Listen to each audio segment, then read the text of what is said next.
Hi everybody, what's up YouTube? This is your boy Donovan with Team A.D.A Gaming, and I'm back with another Yu-Gi-Oh video. Today I'm here with Nicholas, aka Pork Chop on the channel, and I'm Donovan, or as he calls me, Mustache. Yep. So we're here, and what we're doing today is, I've come to my attention that there are some people out there who do not know how to play the Yu-Gi-Oh trading card game. Me and Nick want to show you, if this is something you might want to do, and if you think this might be fun, then we want to show you the proper way to play Yu-Gi-Oh trading card game. First things you need to know is that in the main deck, there are three kinds of cards. Monsters, spells, and traps. There are rules to playing said cards. Traps have to first be set for one turn before they can be activated, unless specifically mentioned otherwise on the trap card. Spells can be played on your turn or at any time, unless specifically mentioned otherwise in the text right here. Monsters can either be normal summoned or special summoned. That depends also on the text in their card. So what will happen is, I will summon a monster.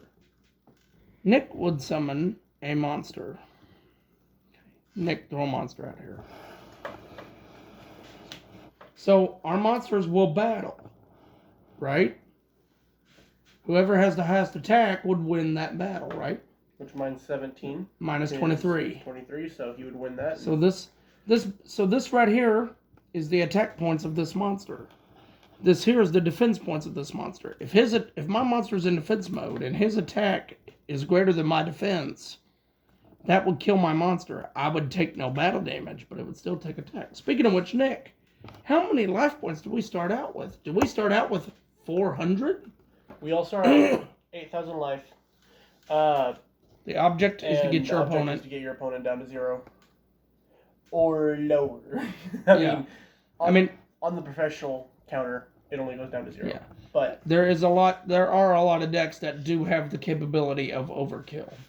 The particular deck that I'm using has a extra deck mechanic. Now there are two parts to a Yu-Gi-Oh deck. There's the main deck, and the extra deck. Usually, cards in the main deck combine to make cards in the extra deck. The particular kind of cards I have in my extra deck are called synchros. To do a synchro summon, a player will take a tuner monster, see, and a non-tuner monster. Okay? The monsters have to the levels on the monsters, which are the stars, right, have to equal the levels on the synchro, correct, Nick? So this is a 5 and a 3. If I synchro with them, I can make an 8. So I can make this guy, or this guy. The deck that I'm playing, as you can tell, revolves around Red Dragon Archfiend. The Red Dragon deck plays around a playstyle bent on Swarm, Overwhelm, and Control. Nick plays Light Swarms. And what Light Swarms do is they take control of the board by swarming. They basically take control of the board by swarming. And mine has a few different ways of summoning with the extra deck. And so he has the way to do a synchro mechanic. Yes, which he just taught you. Or I have what is called an exceed. An exceed mechanic. Why don't you show them how to exceed summon for the exceed summon? Exceed summoning is very, very simple, really.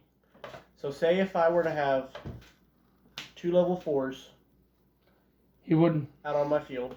He would just simply all I would do is overlay them like so.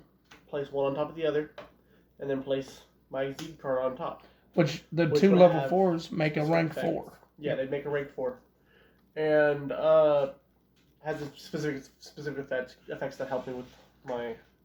Just like my synchros have specific effects that help me with my playstyle. And each of my tuner and non-tuners make different synchros. Show it again. Right now. Like this guy, the ultimate goal of Red Dragon is to get out Red Supernova Dragon. That's the ultimate goal of my extra deck. That's one of my big monsters for a win. Nick, what is one of yours? My ultimate goal is actually 2 cards. Minerva, the Athenian Lights. Minerva, so I can keep my cards on the field with this guy's effect. And then Enlightenment. Dragon. Enlightenment, his thing is he can do what's called banishing. The difference between banishing, and destruction is destruction sends a card to the graveyard where you can get the monster back if need be. Banishment removes it from play entirely. Right, Nick? Yep. There are cards that do allow you to bring cards back from being banished, but we don't play them right now on the channel because some of those cards are not particularly fair. I have a question for you guys. Huh? From back here. Star. This is Star, our camera girl. On your guys' cards, what are the tiny words below where it says the under here? So the monster text here. But the material. So this little material down here on the synchro, right? Says 3 tuners, 1 plus non-tuner monsters. This tells you the materials needed to make this monster. So this monster requires 3 tuners and 1 or more non-tuner synchro monsters. For example, he is a 12, right? I'm going to use an example. Scarlet Red Dragon Archfiend. And then I have Crimson Resonator.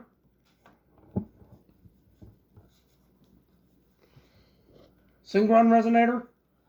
And another Synchron Resonator. Let's count the stars here, okay? This is an level 8. Level 10 plus 2 more equals 12. So now I could send them all to graveyard and get him out. And Star, that's how you synchro summon a big guy like Supernova. Oh, okay. Yep. Whereas, with just your everyday synchro, all you need is 1 tuner and 1 non-tuner. So, like, for example, with Scarlight here, Soul Resonator and Vice Dragon would do it. Show it again. Soul Resonator and Vice Dragon would do it, as Vice Dragon is a level 5, he's a level 3, and that's a level 8. It would work. Nick's strategies are built around special summoning mainly. If I'm correct about Nick's deck, my deck does a lot of normal summoning and effects that lead into crazy shenanigans. Nick's deck is all about, it mostly does a lot of special summoning and relies a lot on it and leads to crazy shenanigans in that aspect. But his deck also revolves around a mechanic called milling. Yes, which is dangerous. As well as another dangerous thing that also adds to it, which is graveyard effects. Those are special things that if a card is sent to the graveyard by destruction or this milling mechanic, it has special things it can do. Where's the graveyard located on the board? Is it right above the deck? Is it right here? So your deck goes. Oh, okay. Your deck goes to the right of you. Point. Right here. And then your graveyard would be right above it. And right above your graveyard is where your banishment zone would be. The other side is where your extra deck would be. And depending on if you have it, there's a special type of spell called a field spell which would go above your extra deck. Field spells are spell cards that allow your deck and help your deck out with interesting things and crazy shenanigans. For example, another dragon deck that I own, my Blue Eyes deck, which been around a monster called Blue Eyes White Dragon. Most of you who have seen the anime know the iconic Blue Eyes White Dragon. But what a lot of people don't know is Blue Eyes has a field spell called Mausoleum of White, which is right here. And it would go right here in a game. Now, how would you tell us what type of spell it is? So, normal spells, like trade-in, see, they just have the word spell card right here up the top. Correct? Bring it close. Look at the top there, Star. Oh, okay. Whereas, there's another kind of spell called a quick play spell. What's A quick that? play spell you can activate on your turn just by playing it in your spell and trap zone right here. Or you can set it, in which case it has to be treated as a trap. So you'll play it on your next turn, and you flip it like that. Quick plays have a little lightning bolt right here to let you know that they are a quick effect, and they can be used anytime. Okay.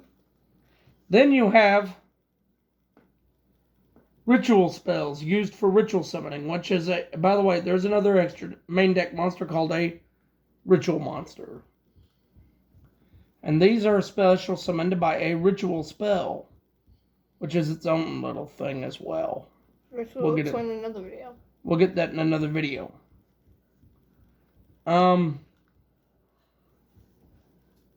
Field spells have this little infinite cross-looking thing symbol here. See that little symbol there? That little helix symbol there? Let me see it. Star, do you see that? Yep.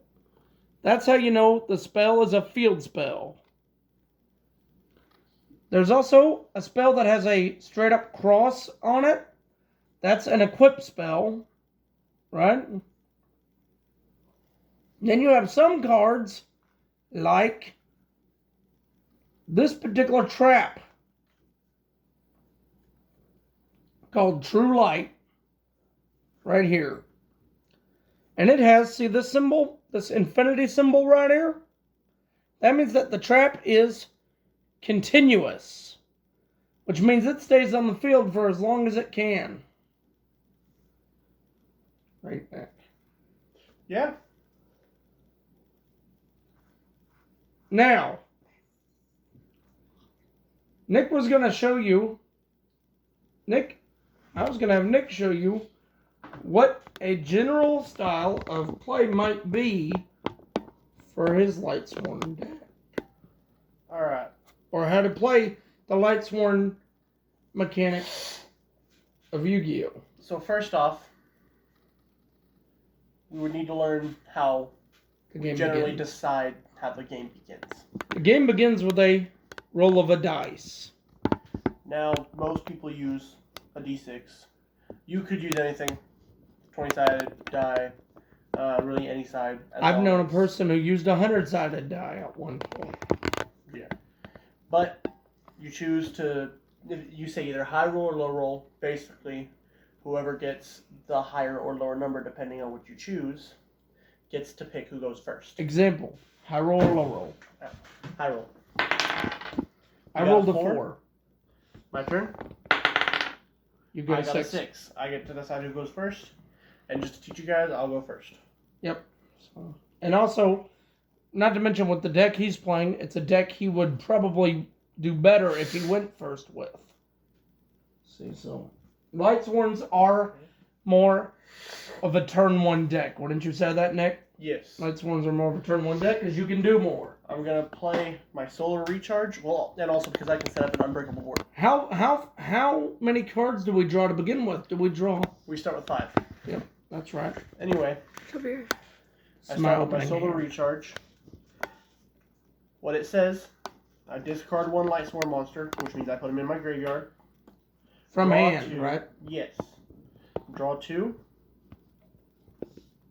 Then, I send the top 2 from my deck to my grave, which is the milling mechanic that we were talking about. There's one more kind of summon that y'all need to know, and it's a normal summon, but it's called tributing. Yeah. But y'all need to know the difference between tributing and discarding. Discarding is done from hand. Tributing is done from field. Attribute this monster to summon another one. Now, Lightsworn Dragonling, his graveyard effect is whenever he's sent to the graveyard, he can... let me read this so I can make sure. Okay, if this card is sent to the graveyard, you can add one dragon monster with 3,000 attack and 2,600 defense from your deck to your hand. Which I have 2 specific monsters when you get done with this that are like that. I can make sure my profile is good. Makes sense. Now, after you go through your deck, you are supposed to shuffle like I am, and you're supposed to ask your opponent if they would like to cut the deck, which I'm going to go through. I'm going to go through it again. And by the way, not to mention, the other way that the video will begin is the way the duel will begin is first we will roll a dice, and then we will also cut each other's decks as well. We didn't do that part. Yeah. On accident. Why do you guys cut your decks? We cut each other's decks, so we will shuffle our own deck. You cannot shuffle your opponent's deck, but you will cut your opponent's deck. And the reason why is because we want the game when playing. You want the game. So, he's awake. His eyes opened. No, it's not. It's rolled. It's that type of sleep where the eyes are rolled. Mm-hmm. But the way that the game is, with the 2 decks we've got, my deck is a lot more, as far as brute strength goes, powerful than his is. So we cut each other's decks because we want it to be as fair as it possibly can. Which means that, guess what? Nobody can stack their hand. Nobody can rig their hand to, guess what? I got these 5 cards, okay. Let me cut your deck so that it's fair. Yes. And that's a rule. You actually have to begin the game with a cut. Yes. Now, I'm going to activate my Charge of the Light Brigade. It's in the top 3. Doing what I can. Add a level 4 or lower Lightsworn monster from my deck to my hand. One of the biggest things about playing Yu-Gi-Oh! Is when you choose your Yu-Gi-Oh! Deck, you need to make sure that you have a deck that, number 1, is easy enough to use. Number 2, that you can figure out how to play rather quickly. Also, one thing important to note, your deck must be a bare minimum of 40 cards. And it cannot exceed the maximum of 60 cards. So if your deck is less than 40 or more than 60, you need to either add cards to it or take cards out of it. Me and Nick do recommend, however, keeping your deck approximately around 40. Because if it at all makes possible. It to where it can do more, which sounds weird, but... And it's a lot more consistent. Yes, that's what I meant. Unfortunately. I'm going to use Wise's effect. Place 1 card, Lightsworn card, from my hand on top of the deck. And then... Now, some cards have card effects in hand, like what he's doing. I special summon him. His effect, after I special summon him, send the top 2 from deck to grave. Oh, I have a question. If I'm going first, do I draw to start off the game? Not when you're going first. So, the first draw of the game, because he went first, I'll get the first draw of the game. So I will have what's called card advantage, which we will discuss in depth later on in this video. Now, you can do as many specials as you want, but unless a card specifically says differently, you can only do 1 normal summon. Why only 1 normal summon? So, there are some cards that allow you to do 1 normal summon. But special summons are as many as you want. Now, the reason you can only do 1 normal summon, number 1, that's been a rule forever. Number 2, like I said, as fair as possible, how fair would it be if somebody just went off, hey, normal, and 1 special? Be that That wouldn't be. That would not be a very normal summon. That would be way too normal at that point. Alright, and then I'm going to... Going into your Exceed. Actually, I'm going to go into my Minerva the Athenian Lightsworn, which is... You just did my a level Synchro 8 summon. Synchro. I am going to use one of her effects. And now you just Link summoned, right? Yes. Or did you just Link summon or did you Synchro summon? What did you just do, dude? I did a Synchro summon. So now, those two monsters make that, so that means that monster must be twice as powerful as both of them are. Not all the time. Right?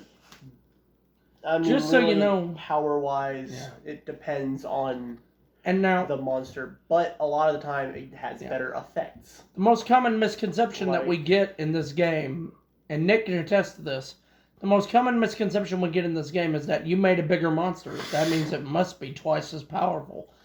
Not necessarily. I mean, just because you've mixed two together to make another one does not mean it gained twice as much power. It just simply means that you made a monster that can do more. Because I've seen synchros that had less power than both the other two combined. I knew one. Well, I took an 1800 attack monster and a 1400 attack monster, synchroed with them, and I made a 200 attack monster. But it had effects that were deadly. Like, for example, this one can banish up to 4 Lightsworn monsters from my deck to my grave.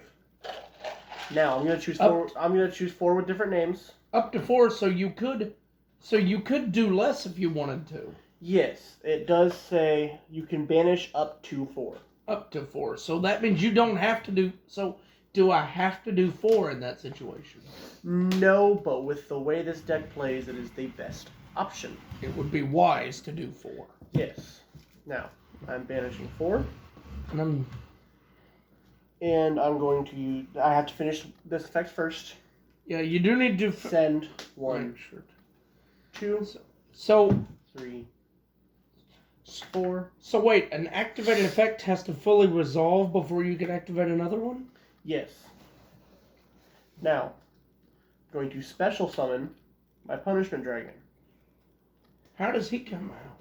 He comes out by having 4 banished monsters. In particular, Lightsworn monsters, right? Yes. So, question. If I have 4 banished Lightsworns and he's one of them, can I get him out? No, they do have to be specifically banished Lightsworns. He's not a Lightsworn? Okay.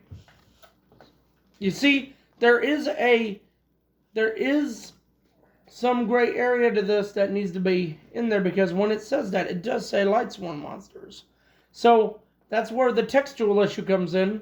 Rule number 1 of Yu-Gi-Oh! Is read your cards. Rule number 2 in this day and age seems to be don't read your cards because nobody reads their cards anymore. Yeah. So I'm going to tell you this. If you're going to play Yu-Gi-Oh! Do us all a favor. Read your cards. Okay? Reading the card explains the card. Now, I'm going to move from my main phase, which is the phase that we were just in, to my end phase. In my end phase, I do have to send 1, 2, 3, 4. I do think we need to now address the phases of play, and I am going to say this. We forgot to announce the others. I will say this. So, first phase of the game, you have your draw phase, where you draw a card. Yes. Second, after that, you have your standby phase. Which is before you place a card. Then you have main phase 1, which is where you summon monsters, you set spells and traps, you do all this stuff. Then you have my favorite phase in the game, because I'm the biggest dirtbag in this phase of the game, and it's called battle phase. Gee, I wonder what you do in battle phase. You get to declare battle, and your monsters get to attack. So from battle phase we have a second main phase 2, where we can summon more monsters, set more crap, do more shenanigans if we want to, and go nuts. And then we will pass our turn to the other player, and at which point we have our end phase. And there are some decks that have effects that happen in the end phase, like this card, Wolf, I'm assuming. Yes, his isn't something that specifically happens in the end phase, but if he's sent from the deck to the grave, Or sent to the grave by a card can be effect. special summoned. Well, Yep. just sent from deck to grave is Yeah. really Sent from deck to grave, he can be special summoned automatically. yes. At this point, Now, Nick's turn has been... My end phase is now over. I am passing my turn over to Donovan. Yep. And now I'm drawing for my turn. I am going to activate the effect of a continuous spell called Crimson Gaia. Crimson Gaia, Nick. Crimson Gaia is a... What are you trying to get, Star? I was just asking where my Pataplant extra deck was. Sorry. It's right there next to the... Give that to her. But now, Nick, our Synchro is the only thing in the extra deck. No, as you learn, there is Exceeds. There's also There's fusions. also what's called a fusion, as well as a link. Link. We will show those in other parts of the video, most likely. So Crimson Gaia allows me to add a Red Dragon Archfiend or a card that mentions it from my deck to my hand. So I am going to search my deck, and the monster that I'm going to choose to get is Soul Resonator.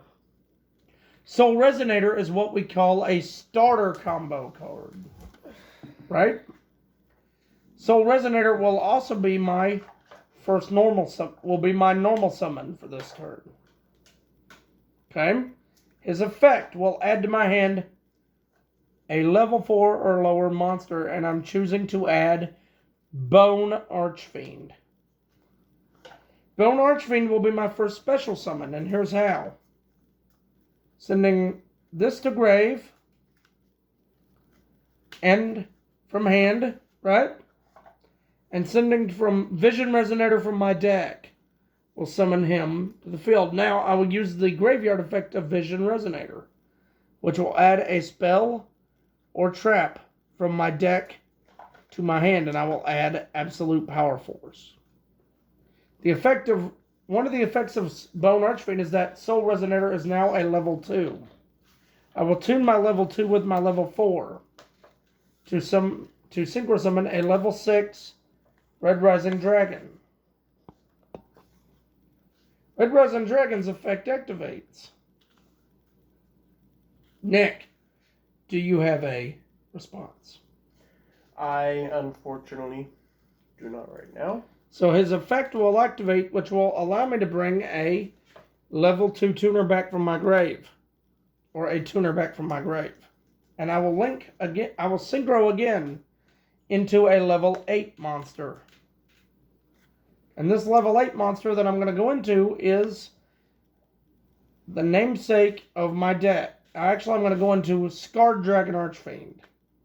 Alrighty? His effect allows me an additional normal summon. And my normal will be Crimson Resonator. His effect, when he's on field, allows me to special summon 2 more Resonator monsters. And the 2 that I'm choosing are Synchron Resonator and another Synchron Resonator. It does not say they have to have different names in the text, and I love this deck for that reason. Nick does not love this deck for that reason. So a 2, and an 8 make, you guessed it, kids, 12. Which allows me, My 2 brain just did and something 8 is 10. No, not that. My I'm brain not just did letting you something. know. Plus, another 2 is 12. And I'm choosing to summon Red Supernova Dragon. I am going to do a quick effect. I'm going to pay 1,000 life points, which will get rid of... So a quick effect is one that he can activate on my turn. And it will shuffle into the decks all cards in the graveyards and all face-up banished cards except Lightsworn monsters. I'm chaining the activation of a trap called Red Rain. Red Rain, because I control a level 8 or higher synchro, will negate the activation of your effect and will banish all of your face-up monsters on your field. Because of her, they won't be banished. Because she And her effects are says, negated, and their effects are negated because of Supernova. Your monster's effects are negated because of Supernova. Right. So Supernova has the ability to do what's called negating the effect of a monster. By the way, because Scarred was sent to grave, I can bring out the namesake of my deck, Red Dragon Archfiend. So negation does not necessarily mean that their cards just, you know what I mean? It just simply means that that effect did not go off. His effect allows him to gain 500 for every tuner in the graveyard. So he's at 4,000, 45, 50, 55. He is at 6,500 attack right now. Okay? Which attacking with him would barely leave me alive. But with the ability to send 2 more to grave, he is now at 7,500. I will attack with 3,000, and there's 2 ways to attack. You can attack a monster and deal damage, or you can attack directly, which is what I'm doing.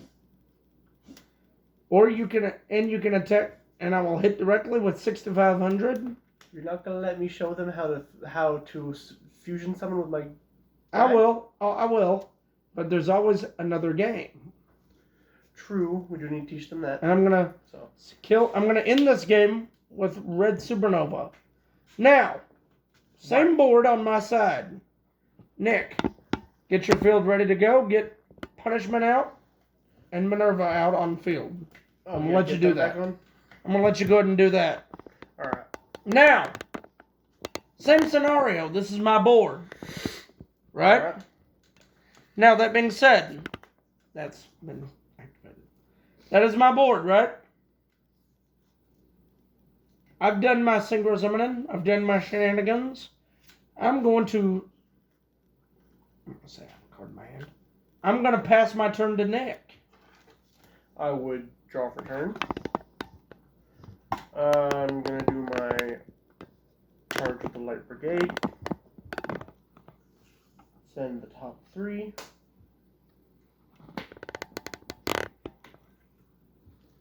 I'm going to special summon her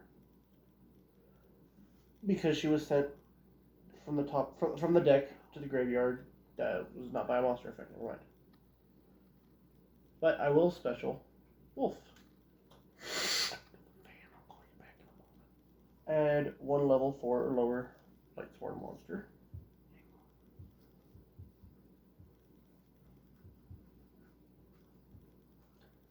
Are you going to send Dragonwind to grave?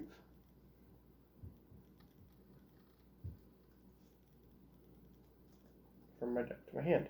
Nick, do you want to put yourself at 4,000 that way that it looks like you're in a predicament because of my field? I'm asking. I mean, you can if you want. Because it's in my field.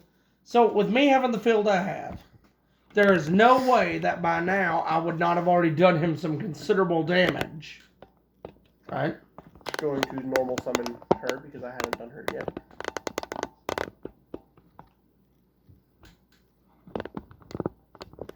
Alright, and then I'm going to go into my Minerva. His Exceed summon. My Exceed Minerva. He's done an Exceed summon. I'm going to do her effect. Detach a material. Send the top 3. He would be special because of his thing. 2, 3. And because he milled 1 Lightsworn, he will draw 1 card. Draw 1, yes. And he will do the effect again, most likely. What he did was I am actually going to do one of the things he mentioned, which is a tribute. I'm going to tribute my punishment to Special Graganith, Lightsworn Dragon. The reason why? Graganith's effect, he gains 300 attack and defense for each Lightsworn monster with a different name in my graveyard. What does he start at? What is he starting out He starts at 2,000. He's at 2,000, 23, 26, 29, 3,000. 29, 32. Or 29, 30, 32. 35. 35. 38. 38. 4,000.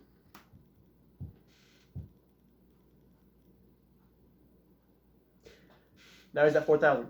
But he's still weaker than my 7,500. Yes, unfortunately. But he is stronger But than my Red Dragon Archfiend, who is at 3,000. I am, however, going to now summon Judgment Dragon because I have 4 Lightsworn cards with different names in my... Judgment Dragon is basically the main deck boss monster, correct? Yes. And now I'm going to do what is called a Contact Fusion. Yep. Yeah. Yeah, basically a contact fusion. So there's banish 2 ways to fusion summon. You can fusion summon by what's called a contact fusion, or you can fusion summon with a spell and 2 monsters. Yes. Going to banish my Judgment from field and my Punishment from my graveyard. As is a requirement on the card. Yes. To special summon my Enlightenment Dragon. Now, I'm going to use my Enlightenment's effect. Pay 200 life. Pay 2,000 life 2,000 points. And I would banish the whole field and grave, but my field is safe because of Minerva. Chanting his effect, I would banish my Red Supernova Dragon. Also banish all cards that my opponent controls. And on the end phase, he comes back. Okay, her effect. I They're know. all unaffected, so. I know. Me. Still. You So said you banish get all them back on cards? the end phase, huh? Yeah, you said all cards? All the cards on the field and in the grave. Yep. However, though, Nick is saving his butt for a different reason. It's because with these cards banished and not engraved, when Supernova comes back, he won't be 7,000. True. 500. He will only be 4,000. True. Now, on my end phase, I have to send 3 for him. 1, 2. Sad thing is, Nick could have attacked and easily won. Well, I thought we were doing this as if it was I know. first. I know. First. But I'm just saying, if he... Oh, wait, no, we weren't. Never mind. If Changing yeah, what I said. Nick could easily win the game right Yes. here if he wants to. Unfortunately, he's no longer at 4,000 because it was for the ones in the grave. And he has What? nothing in grave. well. Because 3,000 direct, which would 2,000 direct, 21 direct, and then 28 direct, which would end this round. And in Yu-Gi-Oh! We do practice sportsmanship, and likewise, good game, pal. Good game. Yep. And that's I mean, basically the gist of it. Gist of it. Now, I know what you're going to be asking. Donovan, Nick, how can I get myself one of these decks? Well, it's very simple. Either you can go to Walmart and buy structure decks. Which is actually how I had gotten one of my other, 2 of my other decks that I currently have in there. And how he had gotten Lightsworns originally. Originally, yes. And how I got this Red Dragon deck. The other way you can do it is we put a link in the description down here, or y'all leave a comment down here. Hey, Donovan, Nick, can you guys build us a deck for you? Well, we actually do a little side business where we do build decks for people for a decent price. Or so you can maybe even eBay. eBay has a lot. You can go on eBay. Decks. Yes, they're not built to specific standards. But they are built for you. They are meant for you to do some of the work. Yeah. Like, for example, some of them might be missing an important deck or an important card or two that makes it be able to do what it can do. But that's because they're not going to do all the work for you. If they did, what would be the point in them building your deck? Yes. If you don't put the cards in it that you want, it's not your deck. One of the things that I will give you advice on, I have a deck profile for this deck on this channel, but if you're going to play this deck, don't copy my build. Build it your own way, because, yes, my build is a good one. Yes, my build has topped a tournament. Yes, it's dang good. But it is not the only way to build this deck. The way his Lightsworns are built is not the only way to build Lightsworns. There is a 60-card variant that is, might I add, very, very potent. We just do not own the cards needed to make his potent at Not 60. just that, this is my playstyle. Yes, it does risk milling out the deck and losing. So also there's... But with how I play, I don't really have to worry about that because I'm almost always able to get out my big guy. And the good point on what Nick just said is there's also another way to lose this game. There's two ways to lose. One of them is to lose by losing life points, and the other one is to lose by running out of cards. If you can't draw for turn, you can't play. There's also a third way, and that's just straight up quitting, but I mean... It's just surrendering, yeah. And I mean... That's the chicken's way out of my Yeah. Or the... Yeah, and then there's decks that can FTK and make sure you don't get a turn, which are chicken and poo to me. But anyway... Alrighty, if you enjoyed today's video, be sure to leave a like and a comment down below. If you're new, be sure to subscribe and hit that notification bell so you don't miss a video from us. It's been Donovan and Nick signing off. Deuces. Deuces.